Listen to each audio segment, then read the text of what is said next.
Buenas tardes, bienvenidos a la videoconferencia correspondiente al tema 2 de Ciencias Integradas, Energías en la Naturaleza. En la tarde de hoy estaremos analizando lo concerniente a la segunda ley de la termodinámica como parte de los temas como parte de los temas asociados a la termodinámica.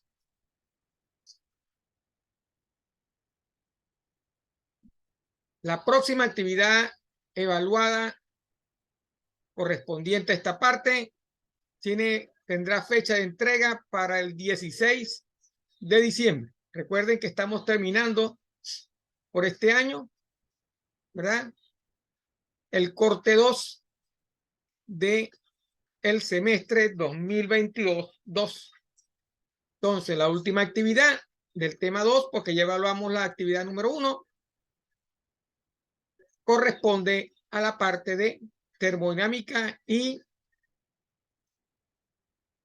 todo lo que concierne a sustancia pura, primera ley, segunda ley, ¿ok? Y el teorema de conservación de la energía.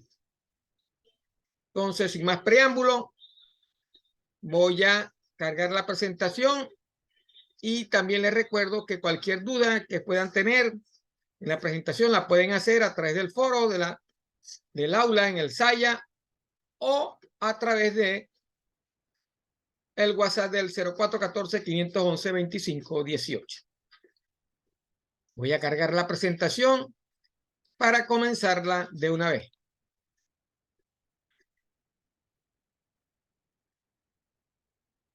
Aquí tenemos la presentación.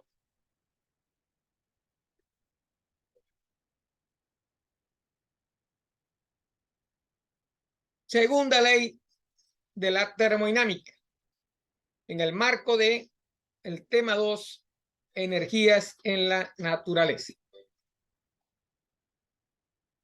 La semana pasada vimos todo lo referente a la primera ley de la termodinámica y con este tema, con esta presentación, concluimos el tema 2 de energías en la naturaleza. Entonces, habíamos visto la semana pasada, ¿verdad?, que la primera ley de la termodinámica y el principio de conservación de la masa requiere que la energía se conserve durante un proceso. ¿Ok? Vimos también los conceptos de sistema, fase, proceso, ¿verdad? Lo vimos la semana pasada en el marco de la primera ley de la termodinámica, ¿verdad? Entonces, la primera ley de la termodinámica y el principio de conservación de la masa requiere que la energía se conserve durante un proceso. Esta primera ley, habíamos visto, expresaba la forma en que se altera la energía de un sistema debido a la transferencia de la misma a través del sistema, a través de los alrededores del sistema. ¿Correcto? También vimos que lo que podía atravesar un sistema, ¿verdad?, en la mayoría de los casos, era energía en forma de calor, trabajo. ¿Okay? Si el sistema era cerrado, no había transferencia de masa a los alrededores y lo único que atravesaba el sistema era la energía en forma de trabajo o calor. ¿Ok?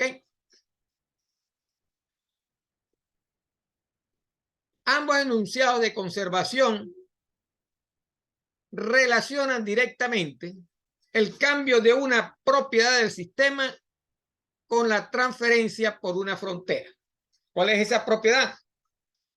La propiedad, como lo repetimos, acabamos de repetir, es trabajo y calor. Entonces, vemos una transferencia de energía a través de las fronteras del sistema, ¿verdad? Y dependiendo del tipo de sistema, cerrado, adiabático o abierto, había transferencia de masa. La transferencia de masa no se producía en los sistemas aislados o cerrados, solamente se producía en los sistemas abiertos. En los sistemas cerrados, lo único que había era transferencia de calor y trabajo.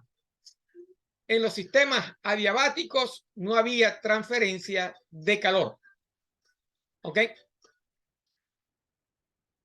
La segunda ley de la termodinámica relaciona las propiedades o esa propiedad con la transferencia de energía por las fronteras, pero esa relación simplemente especifica en qué dirección se produce esa transferencia de energía.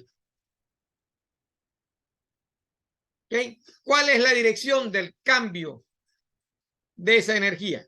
En otras palabras, la segunda ley de la termodinámica afirma que los procesos ocurren en cierta dirección y que la energía tiene calidad así como cantidad. La primera ley nos decía cuáles eran las propiedades que dentro del sistema sufrían los cambios y permitían esa transferencia de energía. ¿Okay? Teníamos la cantidad, cuánto calor, cuánto trabajo, cuánta energía interna tiene el sistema. Eso nos lo decía la primera ley. ¿Okay? La segunda ley nos viene a facilitar, ayudar un poco más en la relación con ese cambio y esa transferencia de energía, porque ahora nos dice en qué dirección, ¿verdad?, se da el proceso de transferencia de energía y nos dice además la cantidad y calidad de la energía que está transfiriéndose a través de las fronteras del sistema.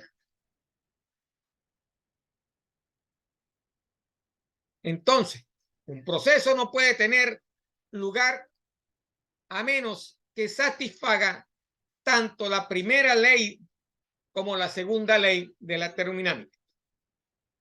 Ambas están relacionadas y ambas se deben satisfacer para que se produzca esa transferencia, esa calidad y esa cantidad de energía a través de las fronteras del sistema. ¿Ok?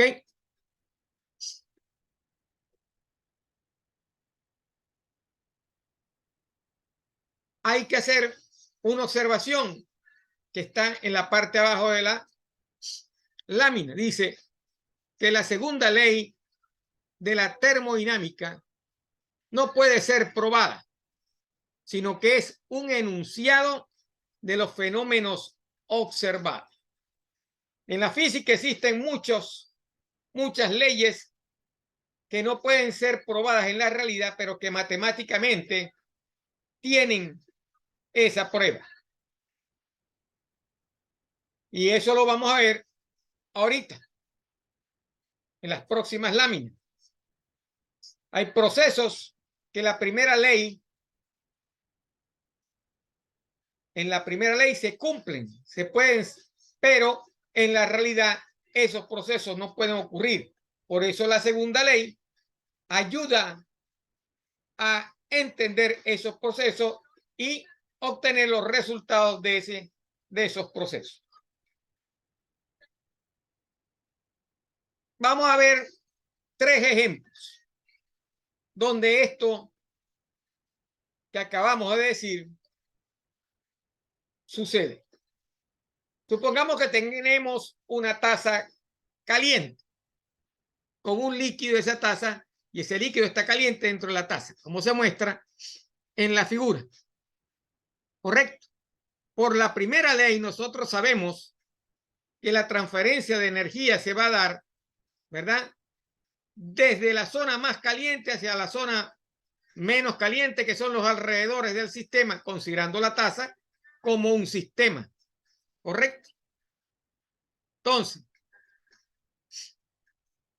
la taza caliente en una habitación que está más fría terminará por enfriarse, por supuesto, porque la transferencia de energía, ¿verdad?, será de la taza hacia el ambiente. Siempre es así por primera ley. Espontáneamente, desde la temperatura más alta, se mueve la transferencia de esa temperatura o esa energía hacia la zona más fría. No es que se enfría la taza, no, la taza, que es el sistema, pierde calor hacia los alrededores, hacia las fronteras del sistema. Hasta aquí no hay problema. La primera ley no resuelve esta situación. ¿Ok? Ahora supongamos que el proceso es inverso. El café caliente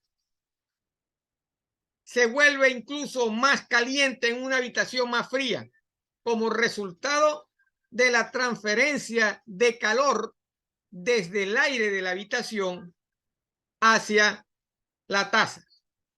En la realidad, eso no sucede, ¿verdad? No se lleva a cabo. Este proceso nunca se va a llevar a cabo. Sin embargo, hacerlo mediante la primera ley no viola la primera ley, este proceso, siempre y cuando la cantidad de energía que pierde el aire sea igual a la cantidad que gana el café. Entonces, quiere decir que el aire, el ambiente puede perder cierta cantidad de calor y hacer que el sistema, que es la taza con café caliente, gane más calor. Y como lo veremos posteriormente, existen dispositivos creados por el hombre que permiten extraer calor de una zona a baja temperatura para aumentar la temperatura dentro de una habitación. Y eso no viola la primera ley de la termodinámica. Ese es un ejemplo. Vamos a ver el segundo ejemplo. Aquí tenemos el segundo ejemplo. Vamos a calentar una habitación mediante el paso de corriente eléctrica por un resistor. ¿Ok? Hay una resistencia, ¿verdad? Donde pasamos corriente, la resistencia se calienta y ese calor que genera la resistencia pasa a una habitación. No hay ningún problema. La primera ley dicta que la cantidad de energía eléctrica suministrada a la resistencia será igual a la cantidad de energía transferida al aire de la habitación y es transferida como calor. ¿Ok? Entonces, pasa una corriente por un resistor, el resistor genera temperatura, alta temperatura, y pasa a la habitación calor en forma de energía, o mejor dicho, energía en forma de calor. ¿Ok? Si yo invirtiera el proceso, ¿verdad?, esperando transferir cierta cantidad de calor a la resistencia y que esa cantidad de calor, ¿verdad?, cause que se genere una cantidad equivalente de energía eléctrica en ella, ese proceso no va a ocurrir. No lo puedo hacer al revés. Y no estoy violando por ello la primera ley, porque matemáticamente eso es factible, según la ecuación de la primera ley. Acuérdense, calor igual a energía interna más trabajo. ¿Okay? El proceso de transferir cierta cantidad de calor, ¿verdad?, a la resistencia y que eso cause energía eléctrica no va a ocurrir. Esa incapacidad de la primera ley de la conservación de la masa y de la conservación de la masa está imposibilitada e indica que necesito la otra ley fundamental para poder cumplir con ese proceso. Aquí tenemos otro ejercicio más sencillo que los otros dos, si no hemos comprendido los otros dos. Consideremos un mecanismo provisto de una rueda de paleta. Aquí lo tengo. Este mecanismo tiene una rueda de paletas, ¿verdad? Que funciona mediante la caída de un peso. Este peso cae, hace girar las paletas, ¿verdad? Esa paleta dentro del fluido, ¿verdad? Cuando la rueda gira, desciende el peso y agita el fluido dentro del recipiente que está aislado. O sea, si está aislado, no hay transferencia de calor hacia los alrededores, pero hay transferencia de trabajo, o mejor dicho, recibe trabajo el sistema. ¿Ok? Atraviesa la frontera porque al caer el peso y mover la paleta, estoy transfiriendo trabajo al sistema, ¿verdad? Como resultado de ese experimento, la energía potencial del peso disminuye, mientras que la energía interna del fluido se incrementa. La ley de la conservación de la energía que vimos en física lo define así. Cuando perdemos energía potencial, ¿verdad? Ganamos energía cinética porque debe cumplirse el balance de energía. ¿Correcto? Entonces, se incrementa la energía interna del fluido de acuerdo con el principio de la conservación de la energía. Sin embargo, el proceso inverso de subir el peso mediante transferencia de calor desde el fluido a la rueda de paleta, eso no va a ocurrir. Eso no ocurre en la naturaleza. Aunque hacerlo no viola la primera ley de la termodinámica. No viola porque la ecuación sigue funcionando igual. ¿Correcto? La energía interna en la ecuación no se viola y el trabajo y el calor tampoco se viola en la ecuación de la primera ley. Es válida matemáticamente. Entonces, a partir de estos tres argumentos que hemos visto, resulta claro que los procesos van en cierta dirección. Ahí está la explicación. Y no en la dirección contraria. Entonces, ese es uno de los aportes de la segunda ley. Le da la dirección al proceso hacia la transferencia de energía. La segunda ley explica por qué va en esa dirección. ¿Correcto?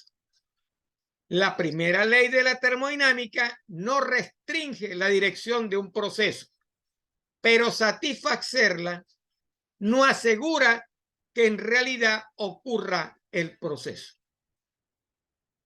¿Verdad?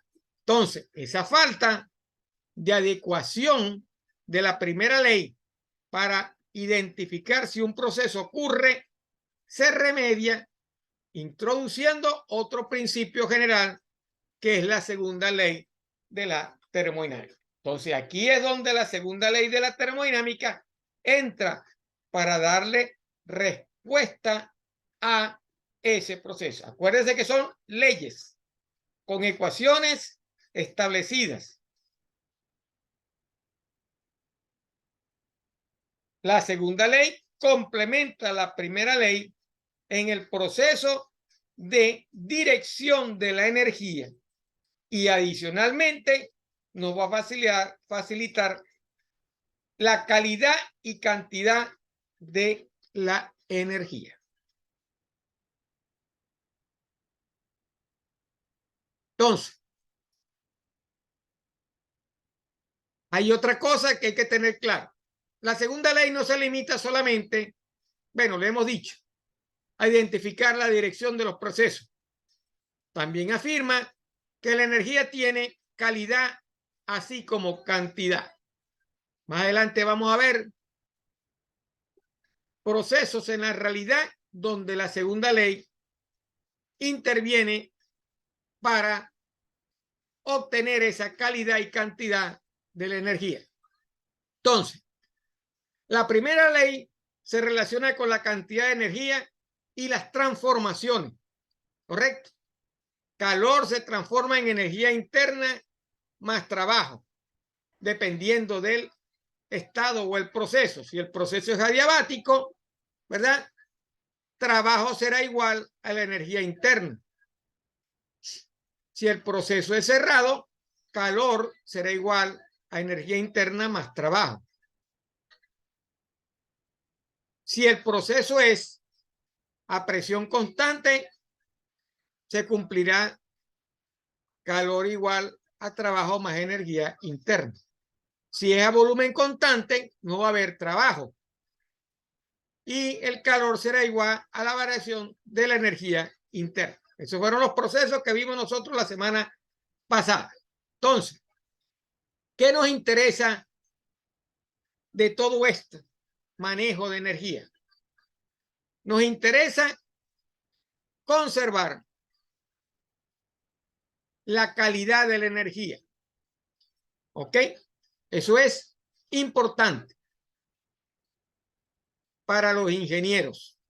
Para los procesos de ingeniería nos interesa conservar calidad de energía. Que la energía que llegue a las casas tenga calidad y tenga cantidad. La segunda ley provee los medios necesarios para determinar esa calidad, así como el grado de degradación que sufre la energía durante un proceso. Se usa también para determinar los límites teóricos en el desarrollo de sistemas de ingeniería de uso ordinario, como son esos límites técnicos del desempeño de sistemas de ingeniería. Esos sistemas de ingeniería son las máquinas térmicas y los refrigeradores. Las máquinas térmicas como los motores de combustión interna, como los que generan electricidad, que son las plantas hidroeléctricas, y los aires acondicionados, que nos facilitan un poco más la vida. ¿Ok? La segunda ley nos permite también predecir el grado de terminación de las reacciones químicas que ocurren en los fluidos que intervienen, ¿verdad? Dentro de los procesos termodinámicos de los sistemas que estamos estudiando. Entonces, en conclusión, la segunda ley nos ayuda a determinar la dirección de los procesos energéticos y su calidad y cantidad.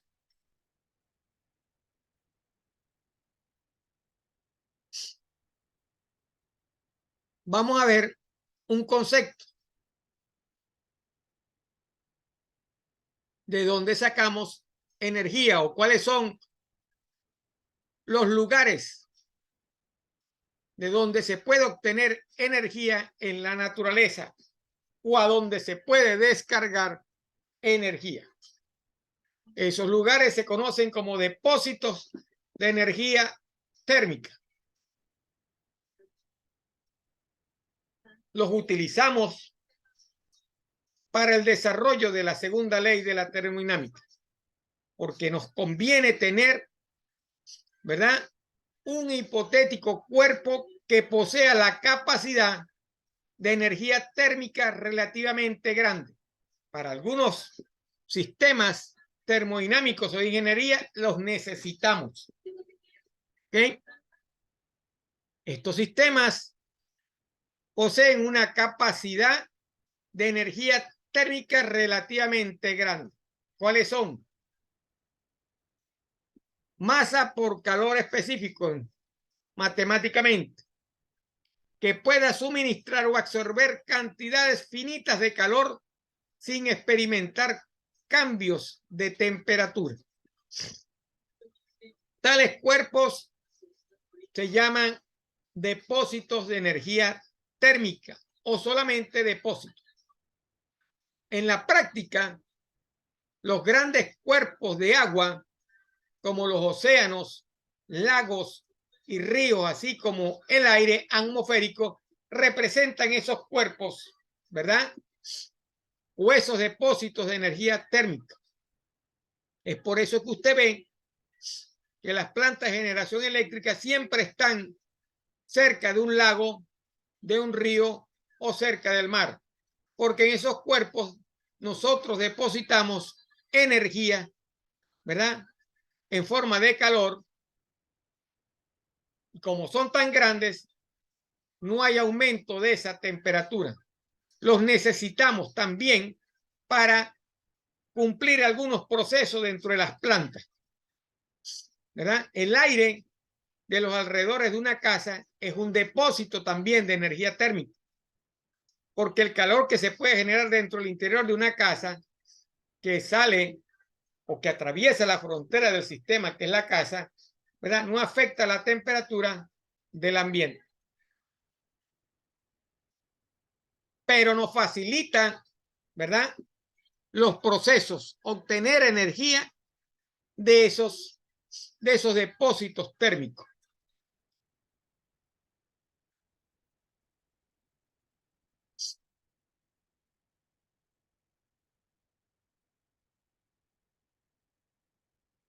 La atmósfera, por ejemplo, no se calienta como resultado de las pérdidas de calor ocurridas en el invierno desde los edificios residenciales.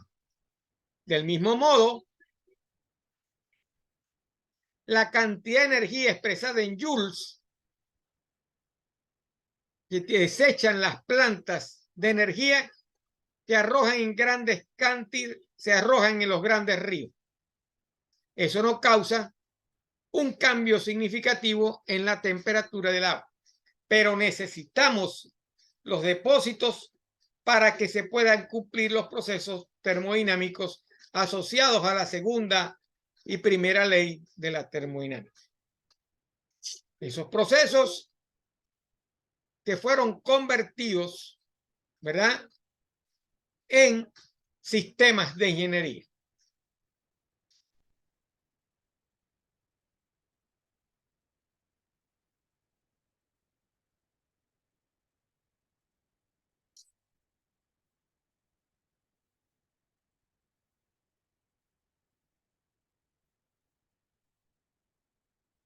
Ahí seguimos en esta lámina explicando un poco más con lo que se relaciona con los depósitos de energía térmica. Y hemos definido dos tipos de depósitos. Los depósitos que suministran energía en la forma de calor se llaman fuente. Y los que absorben energía en la forma de calor se llaman sumideros. Los depósitos de energía térmica suelen denominar depósitos de calor porque proveen o absorben energía en forma de calor. ¿Ok? Ok. Ya hemos visto la parte introductoria de la segunda ley, y en base a esa introducción podemos afirmar algunas partes, algunos conceptos, algunas propiedades y características de la segunda ley. Entonces, la segunda ley de la termodinámica nos indica que ciertos procesos no suceden comenzando por ahí. Ya lo vimos en los 3 ejercicios o en las 3 gráficas anteriores, o que nunca se han observado. ¿Qué sucede? Aunque sean congruentes con la primera ley, que cumplan la primera ley. ¿Ok? Entonces,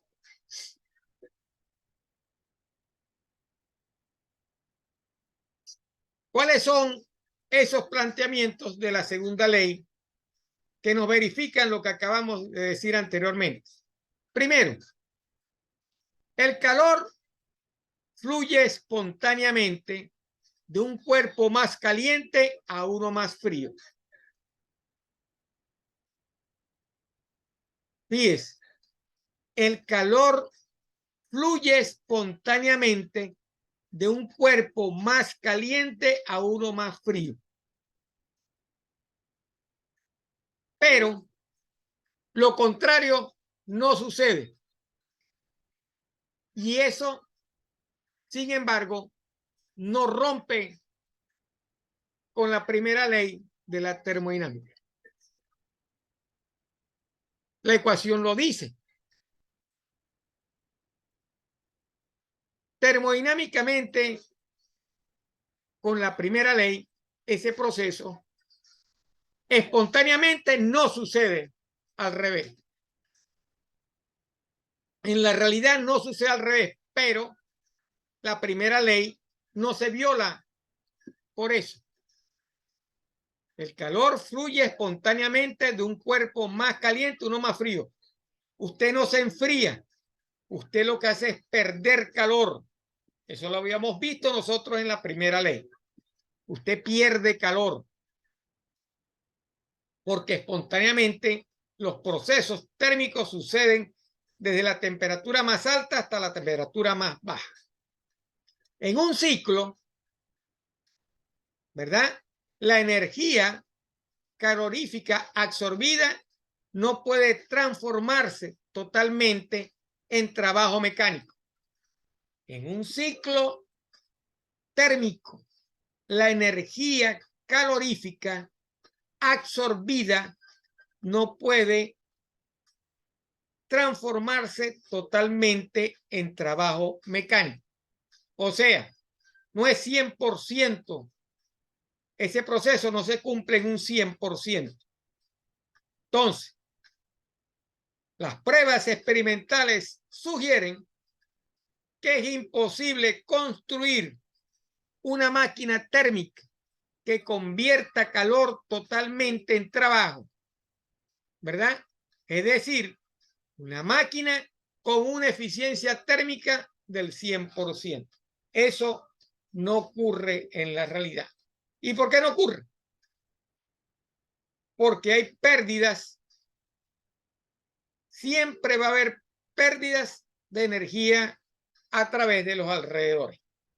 Inclusive si usted el sistema lo aísla, siempre va a haber una pérdida de energía a través de los alrededores, porque los sistemas permiten el paso de eso, de la frontera. La energía es la única que atraviesa la frontera del sistema.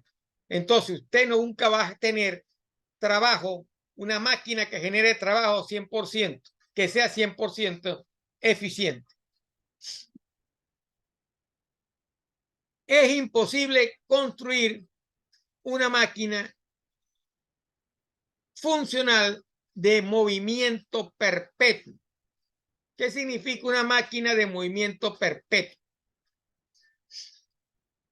Eso no se ha podido construir. O sea, usted puede generar trabajo y que el trabajo genere la misma cantidad de calor, porque ya estaría rompiendo el precepto anterior.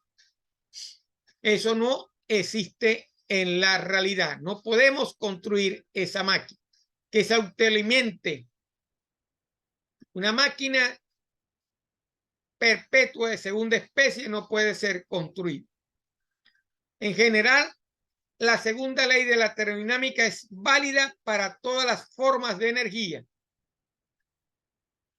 Se le considera cierta porque nadie ha encontrado jamás una excepción de ella. Entonces, ¿cuáles son los tres planteamientos principales de la segunda ley? El calor fluye espontáneamente de un cuerpo más caliente a uno más frío. Ahí tiene la dirección en la cual se va el proceso energético o la transferencia de energía. En un ciclo, ¿verdad? Usted no puede tener una máquina que tenga una eficiencia del 100%. La cantidad de energía generada, que nos lo facilita la segunda ley, no es 100%. Todo el calor no puede ser transformado en trabajo. No se viola la primera ley, pero no se cumple esa parte. No estoy violando la primera ley. ¿Ok? Y por último, la calidad. Es imposible construir una máquina funcional de movimiento perpetuo. Calor, trabajo y trabajo produzca calor. Con el mismo calor. Eso no va a ocurrir. Porque usted pierde calor siempre hacia los redes por el proceso anterior. Como no es 100% eficiente, nunca va a ocurrir eso.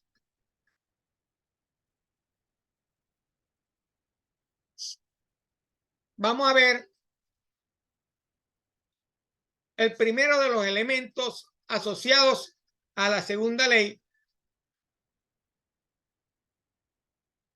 que se conoce como máquinas térmicas. La más común que usted tiene en la realidad es el motor de combustión interna de los automóviles. El motor de los automóviles es una máquina interna térmica. Entonces, una máquina térmica es cualquier dispositivo que convierta energía calorífica en trabajo mecánico. Cualquier dispositivo que convierte energía calorífica en trabajo mecánico. Calor en trabajo. Eso es una máquina térmica. El sistema genera trabajo. Pierde calor para generar trabajo. ¿Ok? Las máquinas térmicas utilizan una sustancia de trabajo. Por ejemplo, ¿cuál es la sustancia de trabajo para los motores de combustión interna? Para los automóviles, para el motor del automóvil. La sustancia de trabajo es la gasolina y el aire. Es una mezcla de aire y combustible. En una máquina a vapor es el agua. ¿Ok? Entonces, recuerden, un motor no es más que un cilindro con un émbolo. Por un lado entra el combustible y el aire. Se comprime mediante el émbolo, se quema mediante la chispa de la bujía y eso empuja otra vez el émbolo y genera trabajo. Al empujar el émbolo y vuelve a salir los gases que se quemaron, salen al exterior a través del tubo de escape. ¿Verdad? Entonces, dentro de la máquina, la sustancia de trabajo experimenta entrada y salida de calor. ¿Correcto? Existe una expansión y una comprensión. ¿Verdad? Y algunas veces cambia la fase. ¿Ok? El trabajo mecánico, ¿verdad?, que realiza la flecha mostrada en la figura, se convierte primero en energía interna del agua, energía que puede entonces salir del agua como calor. Claro, porque para generar calor con agua lo que tengo que hacer es alterar la energía interna del agua. Al generar, en el caso de los sistemas que funcionan como fluido de trabajo del agua, eso es lo que en realidad pasa. Ese vapor genera trabajo. ¿Y cómo se produce ese vapor? Al calentar el agua. Abajo tenemos una gráfica donde vemos un proceso para explicar una máquina térmica.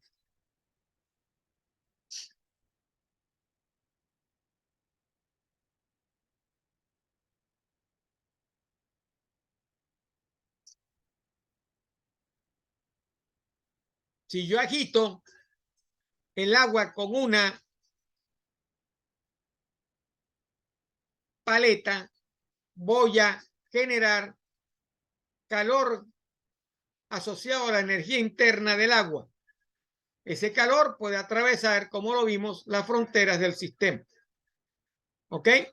Esa es una forma de generar calor.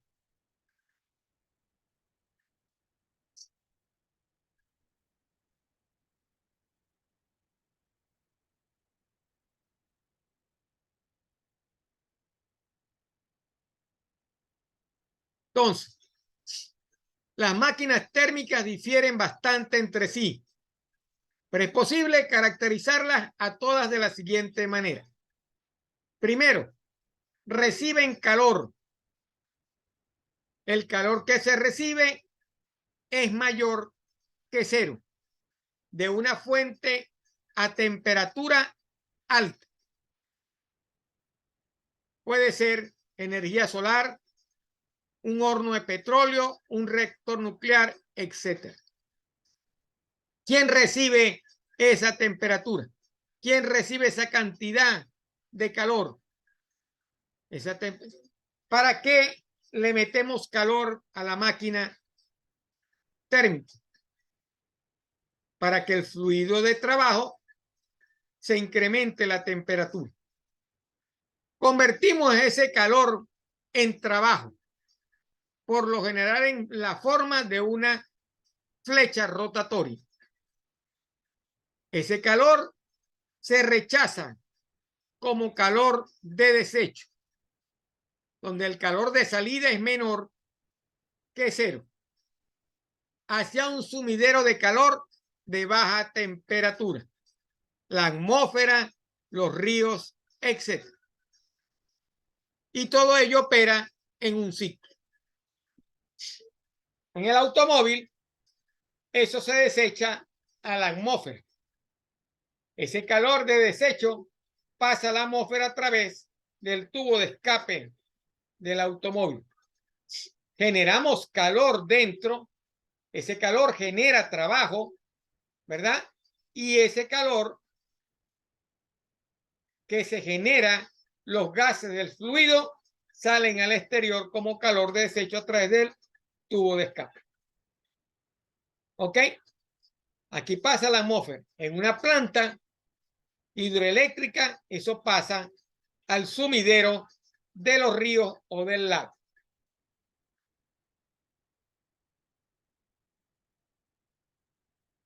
Las máquinas térmicas y otros dispositivos cíclicos por lo común requieren un fluido hacia y desde el cual se transfiere calor mientras experimenta un ciclo. A ese fluido se le conoce como fluido de trabajo. Entonces, las máquinas térmicas reciben calor, ¿verdad? De una fuente de temperatura alta. Convierten parte de ese calor en trabajo, fíjese. Convierten parte de ese calor en trabajo. O sea, todo el calor no se convierte en trabajo. Por eso es que la eficiencia nunca es del 100%. Y rechazan el calor que se produce dentro del sistema hacia un sumidero de calor de baja temperatura para que no afecte el ambiente. ¿Ok? Ese sumidero es la atmósfera, los ríos, etcétera, los lagos, los mares, etcétera. Entonces, ¿cómo mido yo eso? ¿Cómo mido yo la calidad? ¿Qué necesito? Necesito un proceso que me produzca la mayor eficiencia, que me genere la mayor cantidad de trabajo posible en ese ciclo. Para eso necesito una propiedad que en el caso de las máquinas térmicas se conoce como eficiencia. Entonces, ¿qué es la eficiencia? La eficiencia es trabajo entre calor. ¿Pero qué calor? El calor que a mí me interesa, que es el calor de entrada. Por cada cantidad de calor que entra al sistema, yo necesito generar una cantidad de trabajo. Mientras la máquina sea más eficiente, ese número será mayor. Debería acercarse al 100%. Pero vemos que eso nunca ocurre. Porque para que sea 1, la cantidad de calor debería ser transformada totalmente en trabajo. Y eso en realidad no sucede porque en los alrededores del sistema del ciclo se pierde parte de ese calor. Y también se pierde parte de trabajo en los elementos que van a generar ese trabajo. Entonces, ¿cómo mido yo una máquina térmica? La mido mediante la eficiencia. ¿Qué tan eficiente es una máquina térmica para convertir para convertir calor de entrada en trabajo? Eso es lo que yo necesito. ¿Correcto? Entonces, el trabajo mecánico W se realiza a partir de la energía que se transfiere, ¿verdad? Que es esa que se conoce acá como QH. Esa es la energía que se transfiere, que entra a la máquina térmica. Descargo calor, ¿verdad? De un sumidero o de una fuente de alta energía a la máquina térmica, ¿verdad? Descargo calor por esa temperatura, ¿ok? El calor que entra al sistema, a la máquina térmica que me va a generar un trabajo. Y el calor que está quedando, que se pierde en el sistema, lo deposito al sumidero. Tengo la fuente de entrada de calor y tengo el sumidero de calor de desecho o el depósito de calor de baja temperatura, porque lo que me interesa es generar baja temperatura. Entonces, eficiencia de una máquina térmica es trabajo sobre calor de entrada. Calor de entrada, no calor de salida. ¿Ok? El calor de entrada, por supuesto, debe ser mayor que el calor de salida. Entonces, el trabajo neto realizado por la máquina, ¿cómo lo determina? Lo determina si yo conozco la cantidad de calor que entra menos la cantidad de calor que sale. La eficiencia térmica también la puedo determinar mediante la siguiente ecuación. 1 menos el cociente de calor de salida entre el calor de entrada. Entonces tengo dos ecuaciones. Eficiencia es trabajo sobre calor de entrada, o es 1 menos el cociente del calor de salida entre el calor de entrada. Y el trabajo de una máquina térmica no es más que la diferencia, ¿verdad?, del calor de entrada menos el calor de salida. Es un balance energético. Entonces, la eficiencia térmica, en palabras, será la salida de trabajo neto dividido entre la entrada de calor real.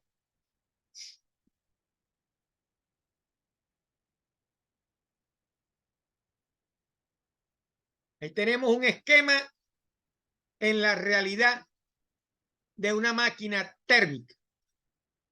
Fíjese. Eso es el esquema a grandes rasgos de una planta de generación de trabajo. ¿Ok? Tengo una fuente de energía, un horno. Suministra calor a una caldera por donde pasa un fluido que es agua. Ese vapor, esa agua se calienta y genera vapor. Ese vapor pasa a una turbina, la cual se encarga, por efecto de ese vapor que entra a la turbina, de generar trabajo. Como atraviesa la turbina, hay una cierta cantidad de calor, ¿verdad? Una cantidad de calor que sale de la turbina, que necesito enfriar, porque necesito tener otra vez ese líquido. ¿Correcto? Porque estoy en este ciclo. Entonces, el fluido que sale de aquí, que sale a cierta temperatura menor que la que entró, le bajo la temperatura, ¿verdad? Parte de ese calor va al sumidero de energía, que es la atmósfera, se condensa, produce otra vez agua que sigue hasta una bomba a la cual le suministro trabajo para llevar otra vez esa agua a la caldera, que va a volver a ser calentada, ¿verdad? Por esa fuente de energía externa, por ese horno. Y así se cumple el ciclo de la máquina térmica. ¿Okay? Las plantas de generación eléctrica cumplen este proceso. ¿Quién suple? ¿En qué varía esto con una planta nuclear? Que el fluido es calentado por los isótopos radioactivos presentes en la planta. Entonces, no necesito un horno, alimentar un horno con combustible para generar el calor, sino que ese combustible se va a calentar, o ese fluido se va a calentar permanentemente por acción de la temperatura generada por el isótopo radiactivo. Y ese ciclo se cumple de la misma manera. Aquí tengo las calderas de las plantas, ¿verdad? A las cuales se les da calor mediante un proceso del combustible que se utiliza para generar ese calor en la caldera.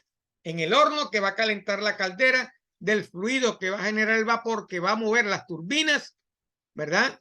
Que se generan, que generan trabajo de salida. Ese trabajo de salida se convierte en trabajo eléctrico, que es el que llega a su casa. Entonces, aquí tengo las ecuaciones. El trabajo neto de salida va a ser igual al trabajo de salida menos el trabajo de entrada. Este trabajo menos este trabajo, porque necesito mover una bomba para llevar el fluido, es lo que reporta el trabajo neto de salida. O sea, este debe ser mucho mayor que el que entra al sistema. ¿Ok? Y el trabajo neto de salida también va a ser igual al calor de entrada menos el calor de salida, que lo vimos anteriormente. Son dos ecuaciones y la eficiencia la calculo, ¿verdad? Dividiendo el calor, ¿verdad? Lo que genero de calor neto entre el calor de entrada.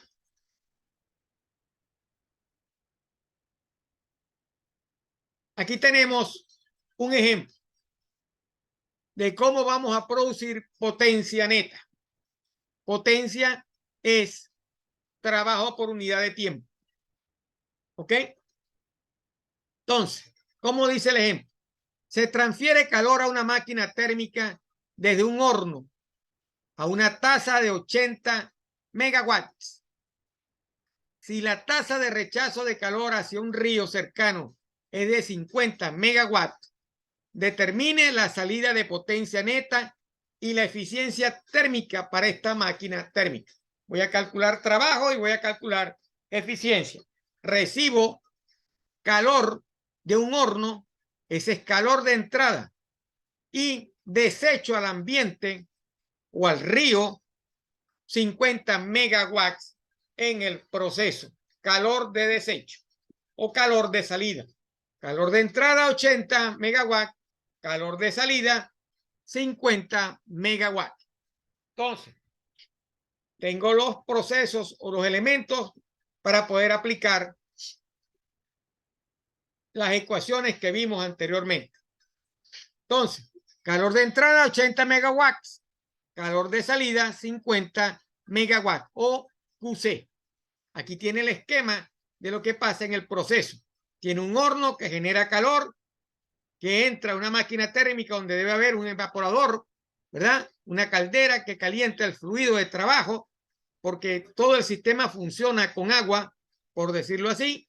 Calienta el vapor, genera vapor, ese vapor entra a la turbina, genera trabajo, parte de ese calor entra al condensador para enfriarse y es bombeado otra vez a la caldera mediante una bomba que recibe trabajo.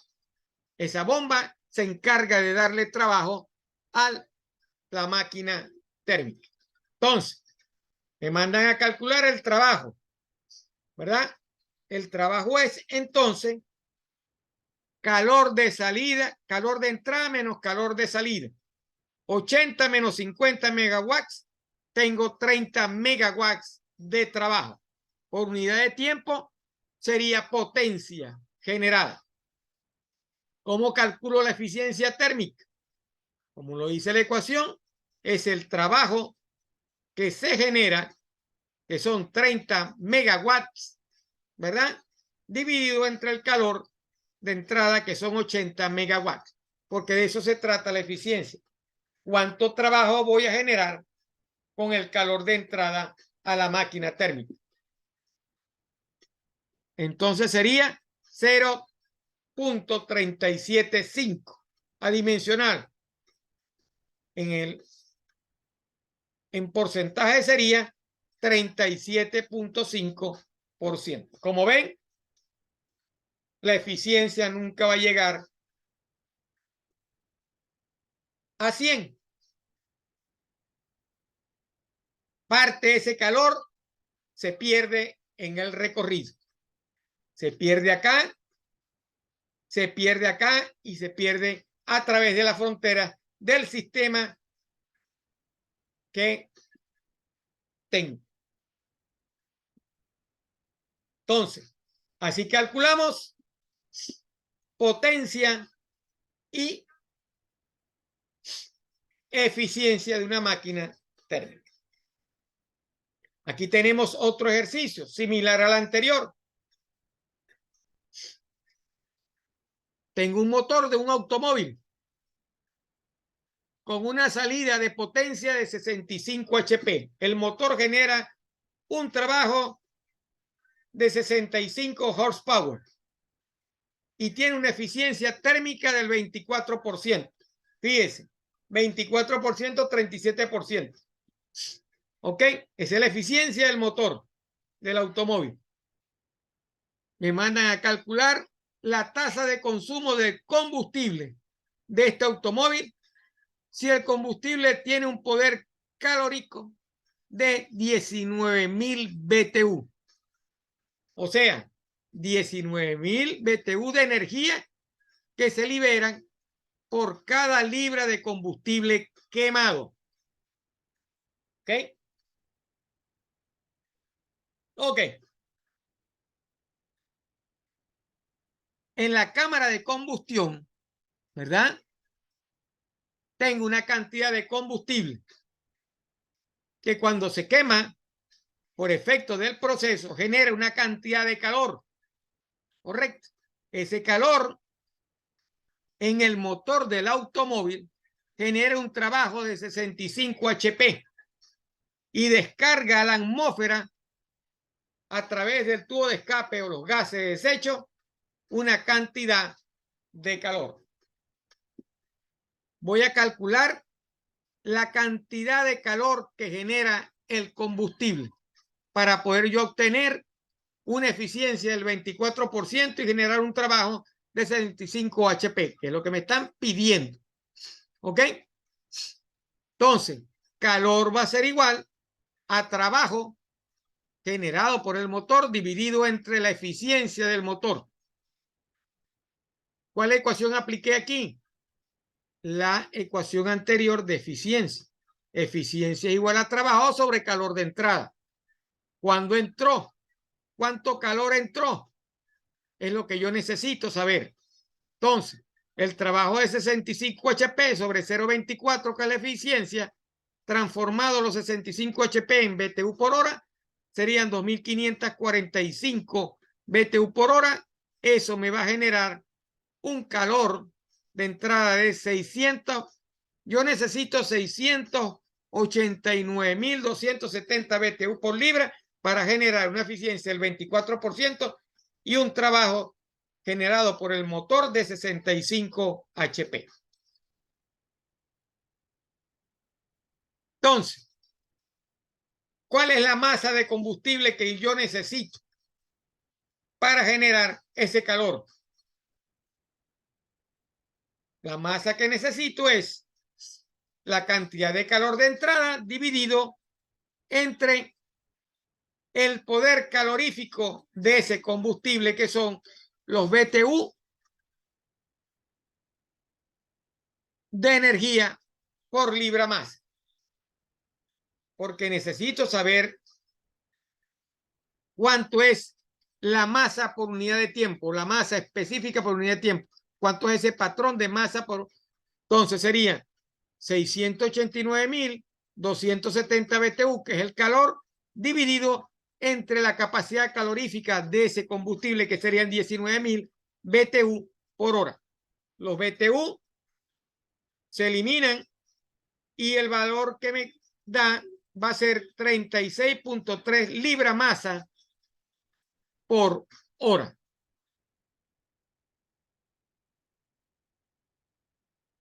Eso es la tasa de consumo de combustible de ese motor.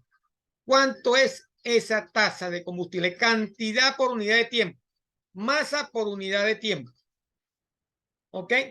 En una hora, yo necesito 36.3 libra masa de combustible. Un combustible que tiene una masa de 36. La masa de ese combustible es de 36.3 libras masa por hora.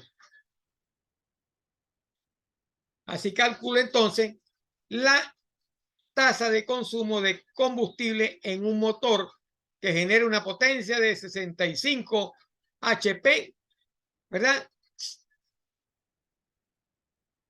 Con una eficiencia del 24%. Si la eficiencia fuera mayor, debería necesitar menos combustible. Sería lo lógico, con menos combustible generar mayor eficiencia. De eso se tratan los automóviles de carrera. Por eso es que los automóviles de carrera son más eficientes, ¿verdad?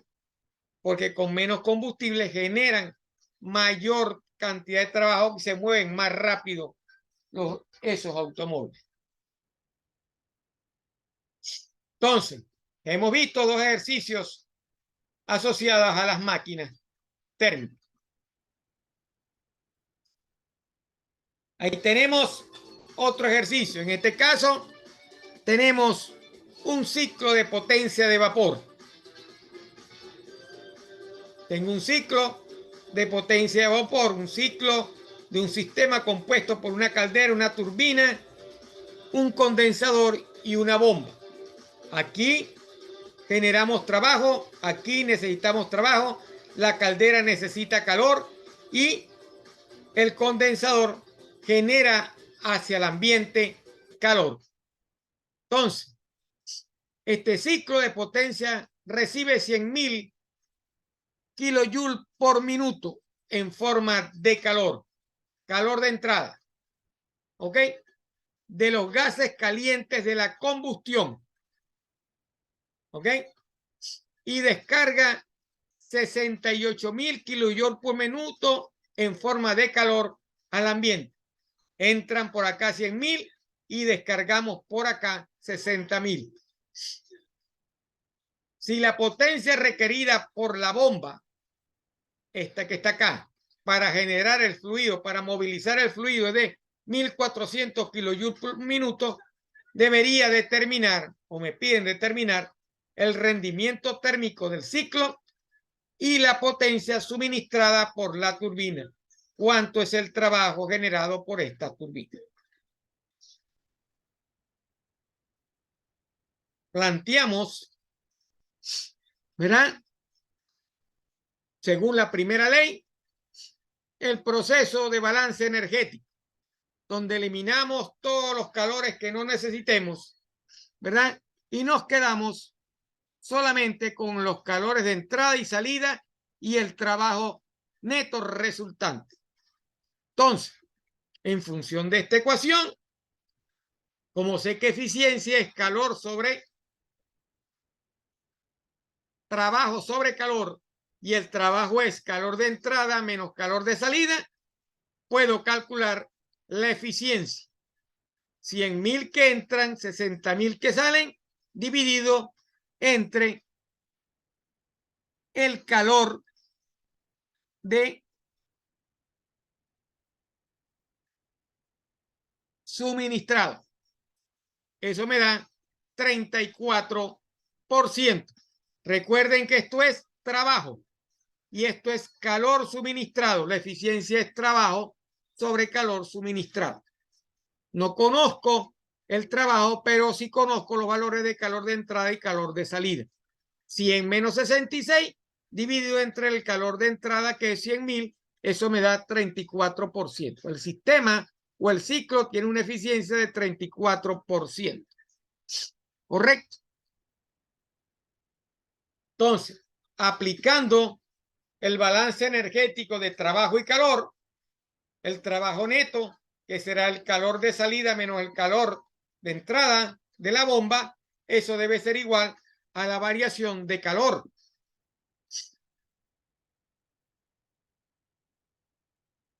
Eso me va a dar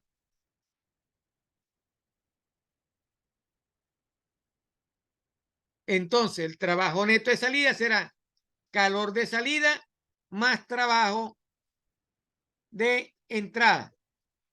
100 menos 66 más 1.400, que serían 35.400 kilojoules por minuto, que son 590 kilowatts. 100.000, ¿verdad? Que es el calor de entrada, menos los 66.000 del calor de salida, más los 1.400, que es el trabajo que me facilita la bomba. Lo que hice fue despejar de acá el trabajo de salida. Este pasa para acá positivo y lo que hago es sustituir.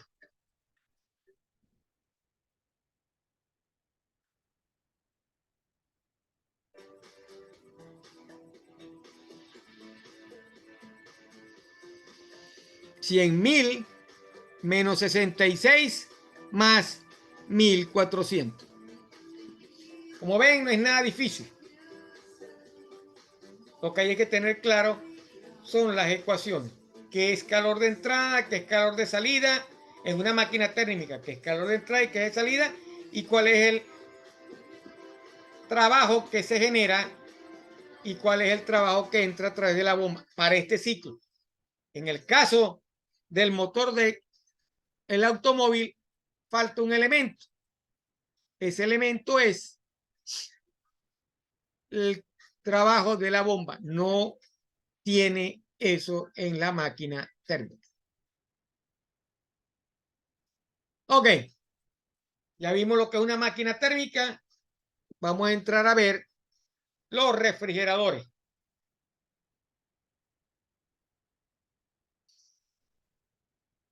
Estos son otros elementos termodinámicos que se utilizan en la vida cotidiana. Las máquinas térmicas, la función es generar trabajo. ¿Ok? Esa es la función principal de una máquina térmica, generar trabajo. Todo lo contrario ocurre con los refrigeradores. ¿Cuál es la función que desempeña un refrigerador? Es totalmente opuesto al de una máquina térmica. No va a generar trabajo, más bien necesita trabajo. Entonces, aquí existe una pequeña explicación de lo que es la máquina térmica que ya nosotros lo vimos. En un ciclo de refrigeración, ¿verdad?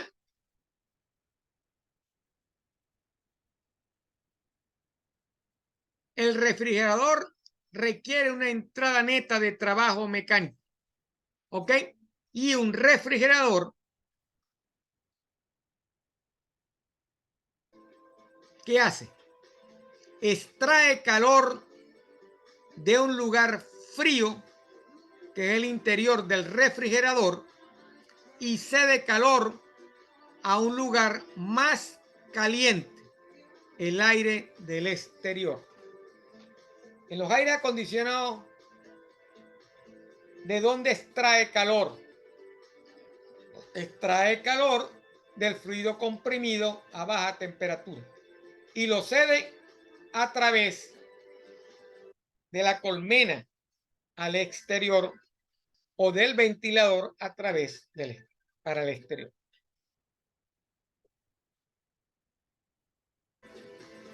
El congelador extrae, ¿verdad? Del mismo refrigerador extrae calor, que es el lugar frío, extrae calor, ¿verdad? Que es el interior del refrigerador y cede ese calor a un lugar más caliente. O sea, la función de él es hacer más frío el interior del refrigerador, porque le quita más calor a el refrigerador para poderlo obtener más frío. Entonces, ¿cuál es el ciclo de refrigeración que se utiliza con mayor frecuencia? Es el ciclo de refrigeración por compresión por vapor, en el que intervienen 4 componentes principales, que son el compresor, que usted sabe cuál es, un condensador, una válvula de expansión que se encarga de disminuir la presión dentro del sistema, y el evaporador, que usted lo conoce y lo ha visto en los aires acondicionados. Toda la colmena completa es el evaporador. Tiene una válvula de expansión donde la presión hace que el fluido baje de mayor presión a menor presión. ¿Correcto? Cuando se rompe la válvula que sale, que congela el sistema porque se encuentra a baja temperatura. El compresor, que se encarga de comprimir ese fluido para bajarle la presión, aumentar y disminuir la temperatura. Y el condensador, que se encarga de esa parte también. Comprimo el fluido, condenso ese fluido bajo la temperatura, expando y le doy más presión. Por eso es que no necesita una bomba. La bomba se encarga de mover el fluido. Nosotros movemos el fluido a través de la válvula de expansión, al aumentar la presión, ¿verdad? A través del sistema. Y el evaporador, que se encarga de ceder ese calor que le saco al fluido y lo transformo y lo expulso hacia la atmósfera. Ahí tiene un esquema de un refrigerador. El compresor que recibe trabajo le da trabajo al fluido, ¿verdad? Ese fluido se condensa, ¿verdad? Y despeja calor hacia el medio ambiente. ¿Ok? Ese fluido se mueve a través de la válvula de expansión para poderse mover. Este es el elemento que es eliminado en la máquina térmica, es la bomba. Aquí se encarga de la válvula de expansión. Le da mayor velocidad al fluido para poder llegar hasta el evaporador. ¿Es verdad? Que recibe calor del espacio que está refrigerado. Saca el calor del cuarto, por decirlo así. Y vuelve y sigue, continúa el movimiento en el ciclo del refrigerador. Comprimo el líquido, ¿verdad? Al comprimirlo, la temperatura es mayor, pasa al condensador donde pierde parte de esa temperatura, ¿verdad? Bajo la temperatura, le aumento la velocidad al fluido, ¿verdad? Y al aumentar velocidad a través de la válvula de expansión, bajo la temperatura otra vez, que entra al evaporador. Como en un cuarto, el espacio que está refrigerado debe perder calor, pierde calor a través del evaporador y el fluido continúa a esa temperatura que acabo de bajarle acá y vuelve a entrar otra vez al compresor para volver otra vez a cumplir el ciclo. Entonces, el trabajo de entrada al sistema debe ser igual al calor que cedo menos el calor que recibo del espacio refrigerado. El calor que cedo va al ambiente, ¿correcto? Y el calor del espacio refrigerado es el que recibe el refrigerador.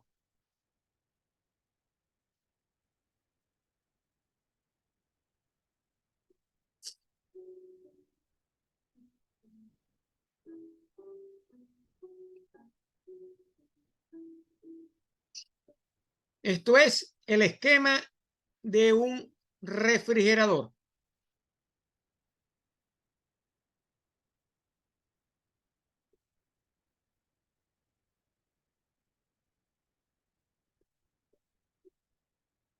¿Cómo mido yo la eficiencia de un refrigerador?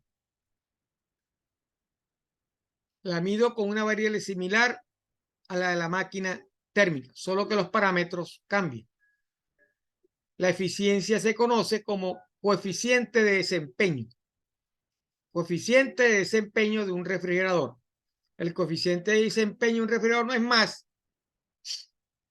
que el calor del interior del refrigerador, ¿verdad? QC dividido entre el trabajo que él recibe.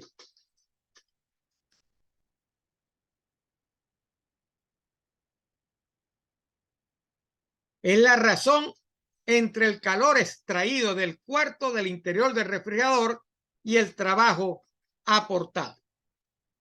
¿Ok? Eso es lo que es el coeficiente de desempeño. Cuanto mayor sea el COP, mejor será el desempeño del refrigerador. Durante ese funcionamiento normal, el aporte de trabajo es menor que el calor extraído. Entonces, si es menor que el calor extraído, esa razón debe ser igual a 1 o mayor que 1. Por eso es mayor que 1. Si usted tiene un coeficiente de desempeño que no es mayor que 1, está malo, está funcionando mal. Eso debe ser mayor que 1. ¿Ok? Entonces, la primera ley que nos dice que el trabajo es igual al calor de salida menos el calor de entrada, nos llega a reformular la ecuación de otra forma. El coeficiente de desempeño también es igual al calor de entrada dividido entre la diferencia del calor de salida menos el calor de entrada. Y eso debe ser mayor que 1. Entonces, como ven, tengo una diferencia con las máquinas térmicas.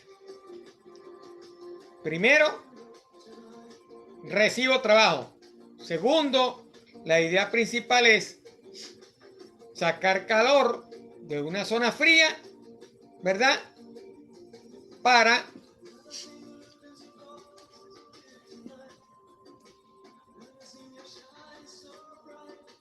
y depositar calor al ambiente.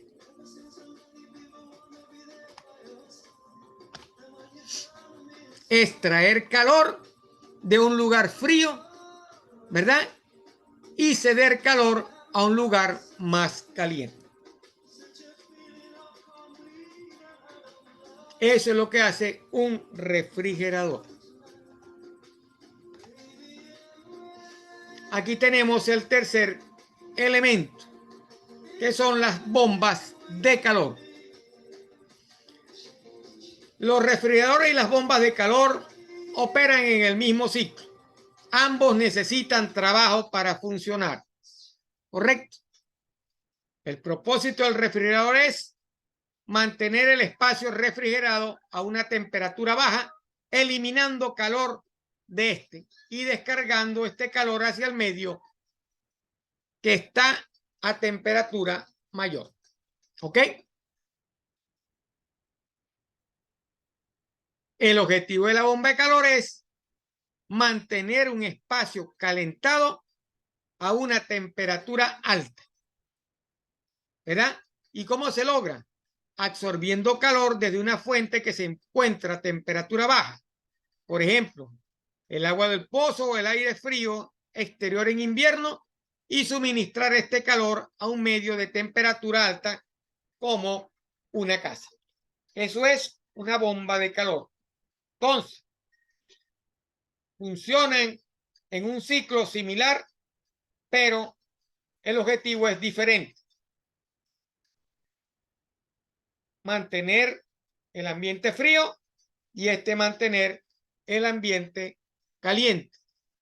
De una zona más fría extraer calor y de una zona fría, ¿verdad?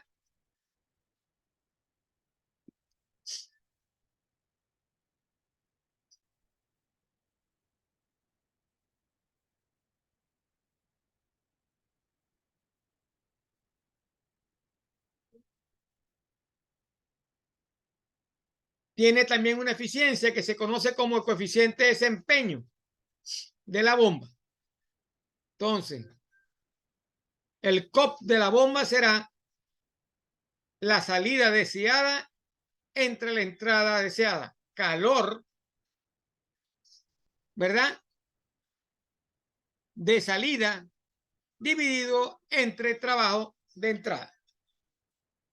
Dicho de otra manera, calor de salida o de descarga entre la diferencia de calor de descarga menos calor de entrada. Ambos elementos, refrigeradores y calor, tienen una relación. Ambos elementos, refrigerador y bomba de calor, tienen una relación a través de los coeficientes. El coeficiente de una bomba es igual al coeficiente de un refrigerador menos 1.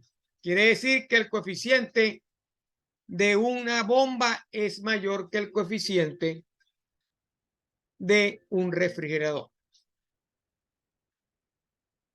El coeficiente de desempeño de una bomba de calor siempre será mayor que la unidad, puesto que el coeficiente del refrigerador es una cantidad positiva.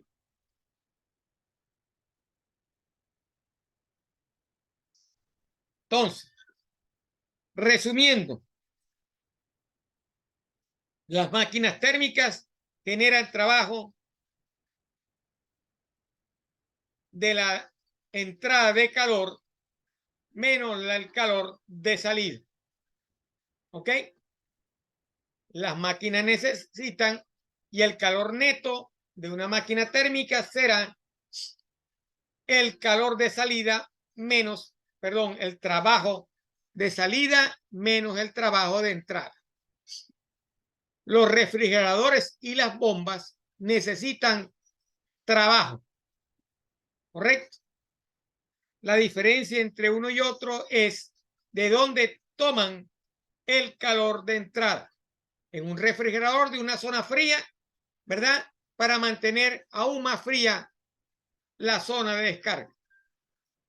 En una bomba de calor, extraigo calor de una zona fría para mantener más caliente la zona donde voy a descargar.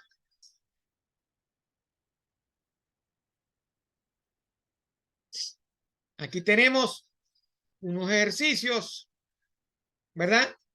Para calcular los coeficientes, ¿verdad? De un refrigerador y de una bomba de calor.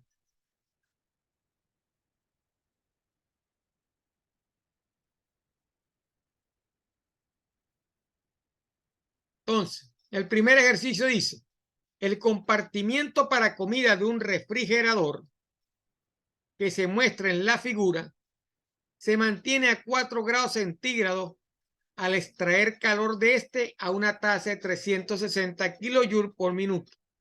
Si la entrada de potencia requerida al refrigerador es de 2 kilowatts, ¿ok? Determine el coeficiente de desempeño del refrigerador y la tasa de rechazo de calor hacia la habitación que aloja el refrigerador. Entonces, tengo un refrigerador, ¿verdad?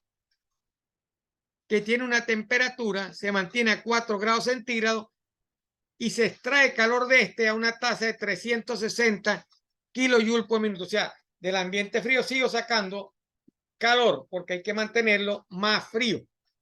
Entonces, ¿cuál es la eficiencia de este señor? El compresor, ¿verdad? Del refrigerador es de 2 kilowatts.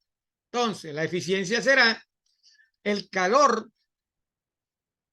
que le saco al refrigerador, que son 360 kilojoules dividido entre 2 kilowatts. Eso me da 3. Como ven, mayor que 1. Ok. ¿Y cuál es la tasa que rechaza el calor al ambiente de la habitación? ¿Ok? ¿Qué es lo que me están pidiendo? La tasa de rechazo de calor. ¿Cuánto va a calor a la habitación? ¿Cuánto calor genera ese refrigerador hacia la habitación? Sería entonces el calor que está sacando, que son 360 kilojoules por minuto, más el trabajo, ¿verdad? Que son 2 kilowatts transformados. Ese calor es de 480 kilojoules por minuto que van al ambiente, que van a la cocina.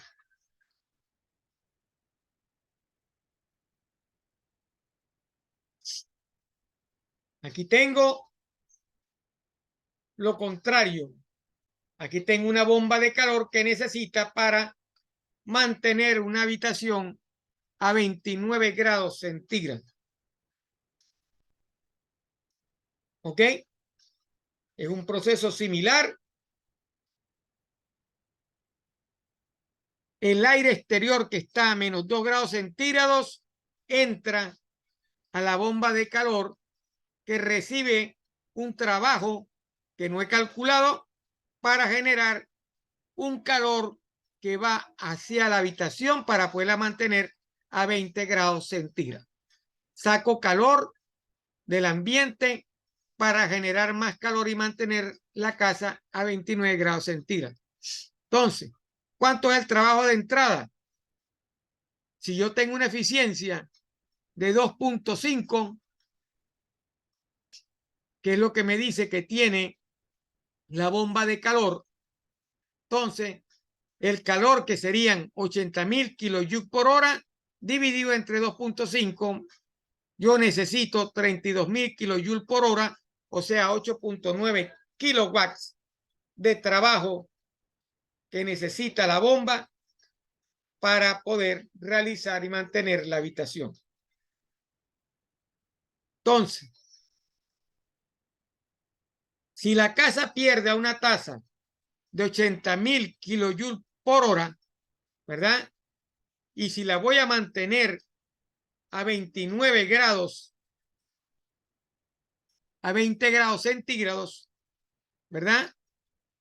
La bomba debe entregarle calor a la misma tasa, es decir, a una de 80.000 kilojoules por hora. Entonces, la tasa de transferencia de calor desde el exterior se convierte en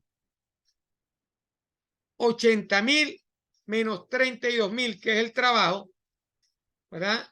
Y eso me va a dar 48.000 kilojoules por hora. Como ven, lo que hay es que aplicar la ecuación y determinar los valores de calor de entrada y calor de salida. Procedimiento para calcular, ¿verdad? O calentar una casa mediante una bomba de calor. Extraigo calor del medio ambiente, utilizo trabajo y transformo ese calor en más calor para mantener la temperatura de la casa a 29 grados, a 20 grados centígrados. En este caso, extraigo calor del refrigerador, ¿verdad? Al sacar ese calor, el refrigerador está más frío, conserva la temperatura, pero pierde calor hacia el exterior de la cocina. O sea, la cocina. Ok, ya vimos los tres elementos principales, ¿verdad? Elementos de ingeniería que nos permiten generar energía, calor o trabajo. En el caso de la máquina térmica, el fin primordial es generar trabajo. En el caso del refrigerador y la bomba de calor, en el primero, mantener más frío, y en el caso de la bomba, generar calor, ¿verdad? En la habitación para mantener el calor.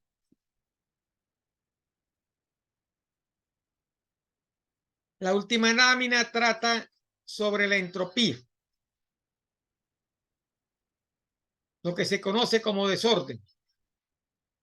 Entonces, la entropía es una propiedad de la variación del calor con respecto al tiempo. ¿Ok? Siempre está incrementándose. Entonces, la entropía es una medida de desorden y es una medida de la capacidad que tiene un sistema para realizar trabajo útil. La entrada o la entropía determina la dirección del tiempo. El cambio de entropía entonces es un proceso. En un proceso se determina como la integral definida entre dos valores del ciclo de la variación de calor con respecto a la temperatura.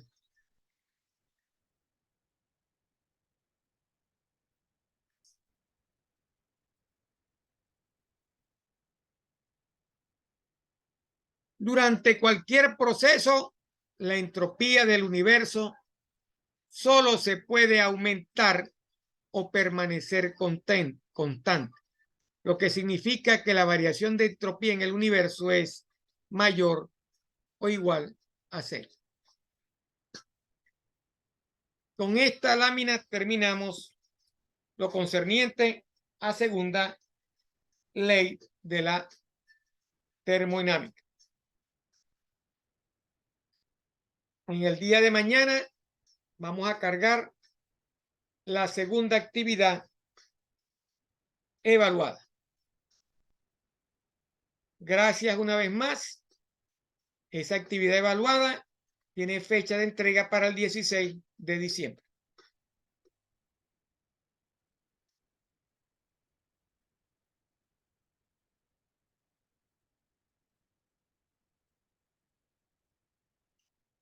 Ok, cualquier duda que tengan, esta videoconferencia será cargada en la plataforma, la podrán leer, analizar, y cualquier duda que tengan la podrán manifestar a través de la plataforma o manifestarla al WhatsApp del 0414-511-2518. En el transcurso de la semana, mañana mismo, estaremos colocando la segunda actividad evaluada con fecha de entrega para el 16 de diciembre, hasta la misma hora, 23:55 p.m. de la noche. Hay que hacerlo esa fecha porque el sistema saldrá del aire, por decirlo así. La plataforma dejará de funcionar el 18. ¿Ok? Entonces vamos a tratar de cumplir en esa fecha. Entonces, en resumen, la segunda ley es una medida de la dirección del proceso energético y de la calidad y cantidad de esa energía, de cómo medir esa calidad y esa cantidad. Esa medida o ese proceso lo tenemos implícito en 3 elementos de ingeniería, que son las máquinas térmicas, los refrigeradores y las bombas de calor. Y la entropía no es más que la medida del desorden de la energía en el universo. ¿Ok?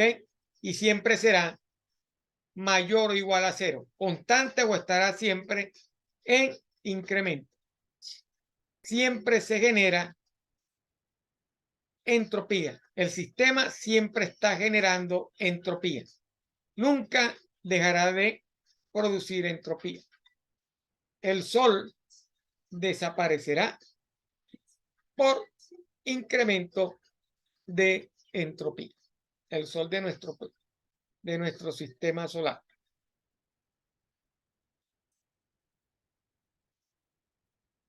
No me queda más nada que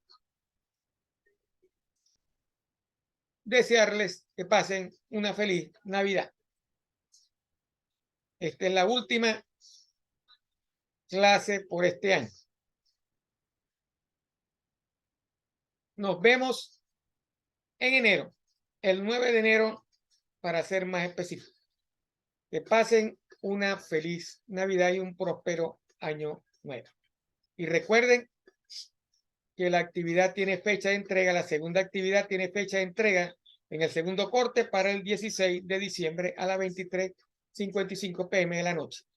El día de mañana le estaré colocando, ¿verdad?, la presentación y la actividad evaluada. Que pasen muy buenas noches.